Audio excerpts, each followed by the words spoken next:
ठाणे राज्य उत्पादन शुल्क विभागाच्या भरारी पथकानं गोवा निर्मित भारतीय बनावटीची विदेशी मद्याची बेकायदेशीर वाहतूक करणाऱ्या वाहनावर मोठी कारवाई करत 800 बॉक्सचा मद्यसाठा जप्त केलाय। मुंब्रा येथील अमित गार्डनजवळ राज्य उत्पादन शुल्क आयुक्त डॉक्टर राजेश देशमुख, सहायुक्त प्रसाद सुर्वे, विभागीय उपायुक्त प्रदीप पवार यांच्यासह अन्य वरिष्ठ अधिकाऱ्यांच्या मार्गदर्शनाखाली ही मोठी कारवाई करण्यात आली।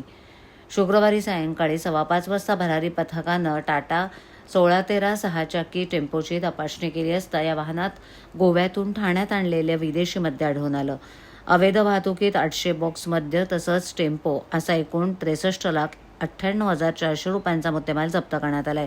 या प्रकरणी 800 बॉक्स मद्य तसंच टेम्पो असा एकूण 63,98,400 रुपये किमतीचा मुद्देमाल जप्त करण्यात आलाय। वाहन चालक जुल्फिकार ताज अली चौधरी याला अटक करण्यात आली आहे। निरीक्षक AP धनशेट्टी, दुय्यम निरीक्षक NR महाले यांच्या उपस्थितीत ही कारवाई पार पडली। अधीक्षक प्रवीण तांबे यांच्या मार्गदर्शनाखाली निरीक्षक महेश धनशेट्टी हे पुढील तपास करत आहेत।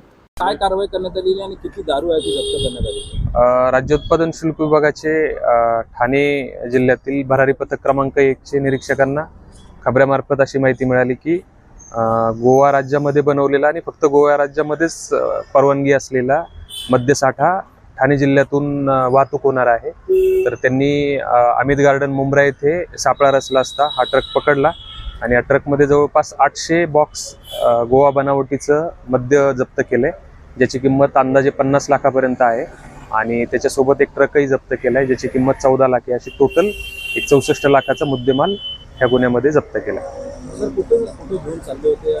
आता प्रथम दर्शनी हा गोवा राज्यातनं आलेला आहे। आता हा पुढे नेमका कुठे नेत होते आपण तपासामध्ये त्याच्यात निदर्शनास येईल।